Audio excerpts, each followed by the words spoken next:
Hello friends, welcome to my channel. आज हम CTET और टेट के राष्ट्रीय पाठ्यचर्या की रूपरेखा 2005 देखेंगे, जिसमें परीक्षा में आने वाले सबसे महत्वपूर्ण टॉपिक इसी से है।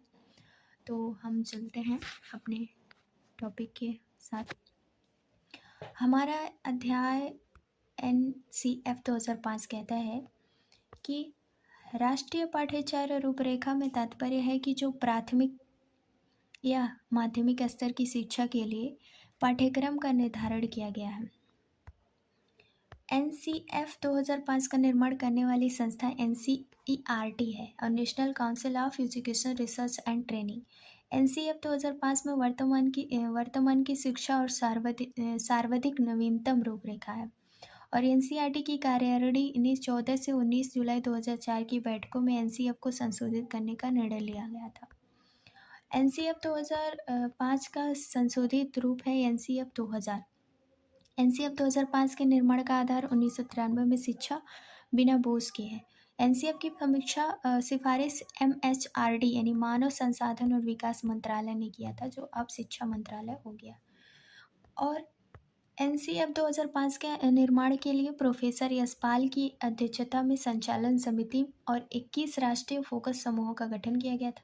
और संशोधित दस्तावेज NCF 2005 में रविंद्रनाथ टैगोर जो निबंध यानी सभ्यता और प्रगति से आरंभ होता है, जिसमें कवि गुरु हमें याद दिलाते हैं सृजनात्मक हमें याद दिलाते हैं सृजनात्मकता और उदार आनंद बचपन की कुंजी है और नासमझ वश्यक संसार द्वारा इसकी विकृति का खतरा।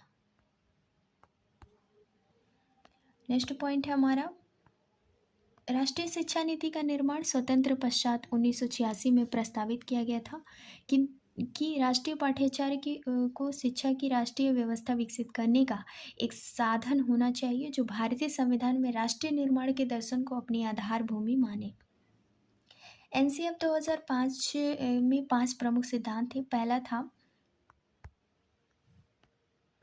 विद्यालय के ज्ञान को बाहर के जीवन से जोड़ना और दूसरा था शिक्षा पूर्ण रूप से रट्टन प्रणाली से मुक्त हो, पाठ्यचर्या इस प्रकार संवर्धित हो कि बालक का चहुमुखी विकास हो बजाय पाठ्य पुस्तक के केंद्रित हो, और शिक्षा को अधिक से अधिक लचीला बनाना और कक्षा में गतिविधियों से जोड़ना, एक ऐसी अधिभावी पहचान का विकास जिसमें प्रजातांत्रिक और राज्य व्यवस्था को अंतर्गत राष्ट्रीय चिंताएं समाहित हो। नेक्स्ट पॉइंट है हमारा, NCF 2005 की विशेषता क्या है? तो राष्ट्रीय पाठ्यचर्या रूपरेखा में प्रत्येक छात्र हेतु शिक्षा के लिए उसके कम से कम स्तर को सुनिश्चित किया जाना चाहिए और इस पाठ्यचर्या के अंतर्गत संपूर्ण देश में 10+3 की शिक्षा की व्यवस्था की गई, लेकिन 2020 में 3 यानी कि 5+3+4 किया गया 2020 की शिक्षा नीति में। राष्ट्रीय पाठ्यक्रम रूपरेखा की मुख्य विषय वस्तु बच्चों के बैग के बोझ को कम करना था, लर्निंग विदाउट बर्डन। और इस राष्ट्रीय पाठ्यक्रम रूपरेखा में घोषणा की गई कि प्रत्येक 5 वर्ष के पश्चात पाठ्यक्रम का स्तर पुनः निरीक्षण किया जाएगा और इसमें आवश्यकता अनुसार संशोधन भी किया जाएगा। यह पाठ्यक्रम जन सामान्य की आवश्यकताओं और आकांक्षाओं में संबंधित है। नेक्स्ट पॉइंट है हमारा, यह पाठ्य स्वीकृत सिद्धांतों और मूल्यों की उनकी सीमा में रहकर लचीलता और गत्यवक्ता में प्रकट करता है। इसमें सामाजिक न्याय, प्रजातांत्रिक मूल्यों और राष्ट्रीय भावनात्मक एकता के विकास और मुख्य रूप से बल दिया जाता है। NCF में त्रिभाषा यानी कि मातृभाषा, राष्ट्रभाषा और राज्यभाषा अंग्रेजी को प्रमुख में रखा गया है। पढ़ना, लिखना, बोलना और सुनना ये क्रियाएं पाठ्यचर्या के सभी क्षेत्रों में बच्चों को प्रगति में भूमिका निभाती है और इन्हें पाठ्यचर्या की योजना के आधार होने चाहिए। जैसे गणित की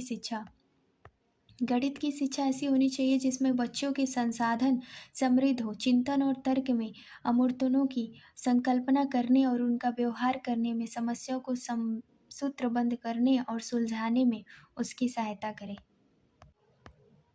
करें हम शिक्षा यानी कि विज्ञान के शिक्षण में, तो इस तरह की शब्दावली इसको जाने चाहिए जो हर बच्चे को अपने रोज़ के अनुभवों की जाँचने और उनका विश्लेषण करने में सक्षम बनाए। सामाजिक विज्ञान में पाठ्यचर्या के इस दस्तावेज़ द्वारा प्रस्तावित उपागम ज्ञान के क्षेत्र की विशिष्ट सीमाओं को पहचानता है। सृष्टि के सारे पहलुओं, जेंडर संबंधित न्याय में संदर्भ में अनुसूचित जाति और जनजाति के मसलों को लेकर जागरूकता तथा अल्पसंख्यक संवेदनशीलता के प्रति चेतना होनी चाहिए। स्वस्थ शरीर शिक्षा सामान्य माध्यम भोजन गायन नृत्य कला नवीन लड़कों के बराबर लड़कियों को महत्व देना प्रदान करता है। और चट्टोपाध्याय कमीशन 1984 द्वारा सुझाए गए पेशेवर मानकों में ढीलापन लाने की हाल ही में प्रवृत्ति को रोकने के लिए शिक्षा परीक्षण को क्रांतिकारी परिवर्तनों की जरूरत है। पाठ्यचर्या को नवीनीकृत करने के लिए सबसे जरूरी है कि व्यवस्थागत कदम होना और परीक्षाओं में सुधार। 10वीं की परीक्षा ऐच्छिक हो। एनसीएफ 2005 के अंतर्गत दूसरे उद्देश्यों के रूप में ज्ञान की प्रवृत्ति एवं बालक की सीखने की क्षमता उसकी अधिगम प्रणाली स्तर के अनुरूप होनी चाहिए, इस पर जोर दिया जाना चाहिए। एनसीएफ की आवश्यकता क्या है? पूर्व प्रचलित पाठ्यक्रम के संकुचन आधार के कारण इसकी आवश्यकता पड़ती है। प्रचलित पाठ्यक्रम में केवल पुस्तकीय एवं सैद्धांतिक ज्ञान में बल देने के कारण है। पूर्व प्रचलित पाठ्यक्रम का जीवन में जुड़ाव न होने के कारण, रटने में महत्व देने के कारण, महत्व देने के कारण, व्यक्तिगत भेदों के शिक्षण में स्थान मिलने के कारण, प्रचलित पाठ्यक्रम में केवल परीक्षण केंद्रित होने के कारण, प्रचलित पाठ्यक्रम में तकनीक और व्यावसायिक शिक्षा को कमी के कारण, प्रचलित शिक्षा में नैतिक एवं यौन संरक्षण के सम्मिलित न होने के कारण। और रविन्द्रनाथ टैगोर के निबंध से सभ्यता एवं प्रगति के बारे में बात की जाती है। सभ्यता और प्रगति, इसमें कहा गया है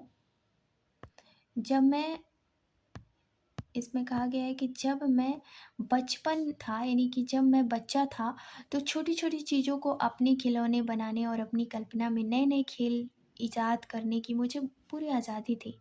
मेरी खुशी मेरे साथियों को पूरा हिस्सा होता था, बल्कि मेरे खेलों का पूरा मज़ा उनके साथ खेलने पर निर्भर करता था। एक दिन हमारे बचपन के इस स्वर्ग में वशकों की बाजार प्रधान दुनिया से एक प्रलोभन में प्रवेश किया।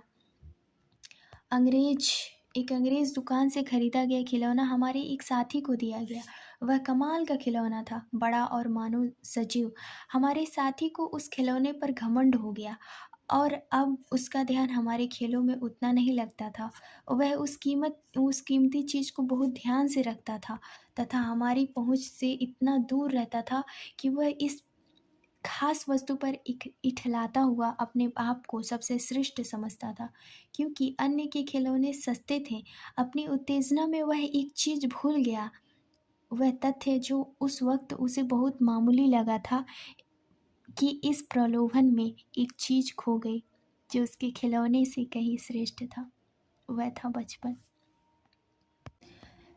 एनसीएफ 2005 की प्रमुख बातें हैं। शिक्षण अधिगम प्रक्रिया बाल केंद्रित है। एनसीएफ 2005 का निर्माण एनसीईआरटी द्वारा किया गया था तथा प्रोफेसर कृष्ण कुमार ने नेतृत्व में हुआ था। इसका प्रमुख लक्ष्य आत्मज्ञान था। एनसीएफ 2005 में के अनुसार हर विद्यार्थी की अपनी क्षमता और कौशल होते हैं, जो हर विद्यार्थियों को उसे व्यक्त करने का मौका प्रदान किया जाना चाहिए। एनसीएफ 2005 में लिखा गया कि शिक्षा को मुक्त करने वाली प्रक्रिया के रूप में देखा जाना चाहिए। सभी तरह के शोषण और अन्याय, गरीबी, लिंग भेद, जाति से मुक्त होना पड़ता है। और एनसीएफ 2000 यानी व्यक्तिगत अंतर के महत्व को स्वीकार करना तथा हर बच्चों को क्वालिटी को डेवलपमेंट करने का मौका देना चाहिए। एनसीएफ के कुछ अंग हैं यानी भाग हैं, वह है परिप्रेक्ष्य, सीखने का ज्ञान और पाठ्यचर्या के क्षेत्र में स्कूल की अवस्थाएं एवं आकलन, विद्यालय और कक्षा का वातावरण और व्यवस्थागत सुधार। और इसके साथ ही हमारा ये एनसीएफ 2005 का पूरा नोट्स कंप्लीट होता है। Thank you for watching this video. ये सीटेट और टेट के लिए बहुत इंपॉर्टेंट है, सुपर टेट के लिए भी इंपॉर्टेंट है। Thank you for watching this video. Thank you very much.